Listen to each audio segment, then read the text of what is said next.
Hello friends, welcome to your Bandhan study class. তোমাদের নিজেদের channel বন্ধন study ক্লাসে তোমাদের সবাইকে শুভেচ্ছা জানাই। তোমরা যারা ক্যালকাটা ইউনিভার্সিটি আন্ডারে পড়ছো, বিএ ফিফথ সেমিস্টার, তোমাদের যাদের ফিলোসফি সেক A1 আছে, মানে লজিক্যাল রিজনিং অ্যান্ড অ্যাপ্লিকেশন, তোমরা কেউ বলেছো, কেউ বলছো বা SMS করছো যে দাদা এই সাবজেক্টের কিছু কোশ্চেন নিয়ে আলোচনা করে দিলে খুবই ভালো হয় সামনে এক্সামের জন্য। তো তোমাদের সেই ফিলোসফি সেক A1-এর আমি আজ লাস্ট মিনিটের কিছু প্রশ্ন নিয়ে আলোচনা করে দেবো। 15 অ্যান্ড 5 মার্কসের প্রশ্ন কী কী পড়তে হবে তোমাদের লাস্ট মিনিটের জন্য, তোমরা দেখে নাও এবং সেগুলিকে খাতায় নোট ডাউন করে নাও এবং সেইগুলিকে রিভিশন করা শুরু করে দাও। তো চলো ভিডিওটা শুরু করা যাক। শুরু করার আগে চ্যানেলে যারা নতুন আছো অবশ্যই চ্যানেলটিকে সাবস্ক্রাইব করে নিও এবং ভালো লাগলে লাইক করো এবং বন্ধুদের মধ্যে শেয়ার করো। চলো ভিডিওটাকে শুরু করা যাক। দেখো, বিএ ফিফথ সেমিস্টার ফিলোসফি সেক A1, মানে logical reasoning and application suggestion 2024 last মিনিটের জন্য সাজেশন। দেখো, ফার্স্ট আমি 50 মার্কসের প্রশ্নগুলি নিয়ে আলোচনা করব, তারপর 5 মার্কসের প্রশ্নগুলি নিয়ে আলোচনা করব। 50 মার্কসের প্রশ্ন, ফার্স্ট 1 নম্বর প্রশ্ন কী বলছে? আইন কাকে বলে? আইন কয় প্রকার ও কী কী? ফৌজদারি আইন ও দেওয়ানি আইনের মধ্যে উদাহরণসহ পার্থক্য লেখো। এখানে যে প্রশ্নগুলি বলবো খুবই ইম্পর্টেন্ট। 2 নম্বর প্রশ্ন কী বলছে? অবরোহণ ও আরোহণের যুক্তি কাকে বলে? এদের মধ্যে পার্থক্য কী? আইনি পদ্ধতিতে কোন যুক্তি পদ্ধতি প্রয়োগ করা হয় ব্যাখ্যা করো। 3 নম্বর প্রশ্ন কী বলছে? ব্যাখ্যা কাকে বলে? বৈজ্ঞানিক ও অবৈজ্ঞানিক ব্যাখ্যার মধ্যে পার্থক্য লেখো। 4 নম্বর প্রশ্ন কী বলছে? যৌক্তিক বিশ্লেষণের ক্ষেত্রে যৌক্তিক বিশ্লেষণের ক্ষেত্রে যুক্তি বৈজ্ঞানিক দোষগুলি ব্যাখ্যা করো। এটা এখানে আছে দোষ, ঠিক আছে, দোষগুলি ব্যাখ্যা করতে বলেছে। 5 নম্বর প্রশ্ন কী বলছে? হেতাভাস কাকে বলে? হেতভ্যাস কয় প্রকার ও কী কী? উদাহরণসহ প্রত্যেকটি প্রকার হেতভ্যাসের ব্যাখ্যা করো। হেতাভ্যাস, ঠিক আছে। 6 নম্বর প্রশ্ন, সাদৃশ্যমূলক যুক্তি বা উপমা যুক্তি কাকে বলে? উপমা যুক্তি মূল্যায়নে মানদণ্ডগুলি ব্যাখ্যা করো। 7 নম্বর প্রশ্ন, স্বার্থানুমিতির ও পরার্থানুর পার্থক্য করো। পরার্থানুমিতির প্রত্যেকটি অব্যয়ের স্বরূপ ও প্রয়োজনীয়তা ব্যাখ্যা করো। নেক্সট 9 নম্বর প্রশ্ন, সভ্যাভিচার হেতভ্যাস কাকে বলে?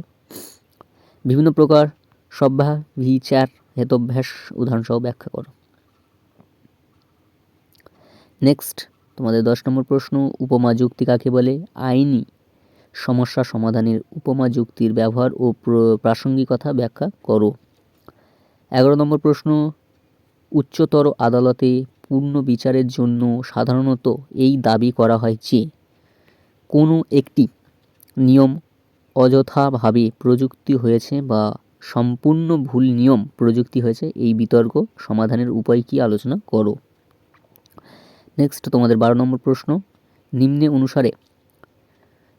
অনুমানের পক্ষ সাধ্য ও হেতু নির্ণয় করে কেন তা দুষ্ট তা উল্লেখ করো।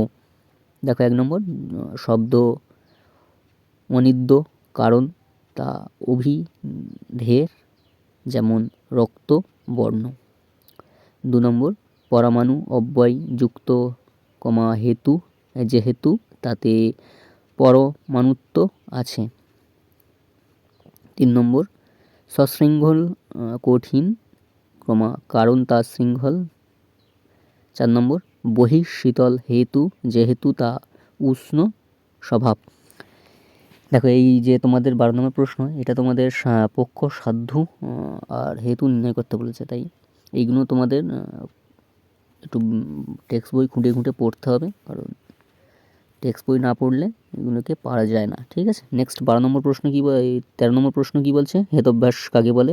দ্বিপাক্ষিক অনুসরণ আলোচনা করো। তোমাদের এই 10 মার্কসের আমি 13টি প্রশ্ন দিলাম। এই 13টি প্রশ্ন যদি ভালো করে করো অবশ্যই তোমরা এর মধ্যে পেয়ে যাবে, ঠিক আছে। নেক্সট 5 মার্কসের প্রশ্নগুলো দেখে নাও। 5 মার্কসের প্রশ্ন কী বলছে? 1 নম্বর আইনি যুক্তিতে সম্ভাব্যতার ভূমিকা ব্যাখ্যা করো। 2 নম্বর আইনি যুক্তিতে সাদৃশ্যমূলক যুক্তির তাৎপর্য আলোচনা করো। 3 নম্বর আইনি যুক্তিতে কার্যকারণ তার ভূমিকা কতখানি সংক্ষেপে আলোচনা করো। 4 নম্বর প্রশ্ন, দূরবর্তী কারণ ও নিকটবর্তী কারণ কাকে বলে উদাহরণসহ আলোচনা করো। 5 নম্বর প্রশ্ন, পক্ষ সাধু ও হেতু কাকে বলে উদাহরণসহ বোঝাও। 6 নম্বর প্রশ্ন, বৈজ্ঞানিক ব্যাখ্যার মূল্যায়ন কিভাবে করা হয়। 7 নম্বর প্রশ্ন, অনুমানে পক্ষ, সপক্ষ ও বিপক্ষ দৃষ্টান্ত সহ ব্যাখ্যা করো। 8 নম্বর প্রশ্ন, দুর্বল আরোহণমূলক ভ্রান্তি উদাহরণসহ ব্যাখ্যা করো। 9 নম্বর প্রশ্ন, যৌক্তিক বিশ্লেষণের মূল উদ্দেশ্য কী।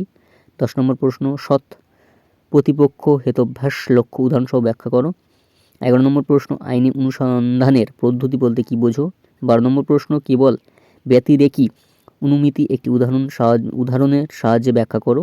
13 নম্বর প্রশ্ন, প্রাসঙ্গিকতাজনিত দোষ কাকে বলে উদাহরণ দিয়ে বুঝিয়ে দাও। 14 নম্বর প্রশ্ন, অস্পষ্টতার দোষ কি একটি দৃষ্টান্তের সাহায্যে ব্যাখ্যা করো। তোমরা কেউ কেউ মনে করছো যে এত প্রশ্ন দিচ্ছে, কারণ দেখো তোমাদের এত প্রশ্ন দেওয়ার একটা তো কারণ আছে, কারণ তোমরা কেউ কেউ মনে করছো যে এত প্রশ্ন দিচ্ছে আমরা কী করে পড়বো।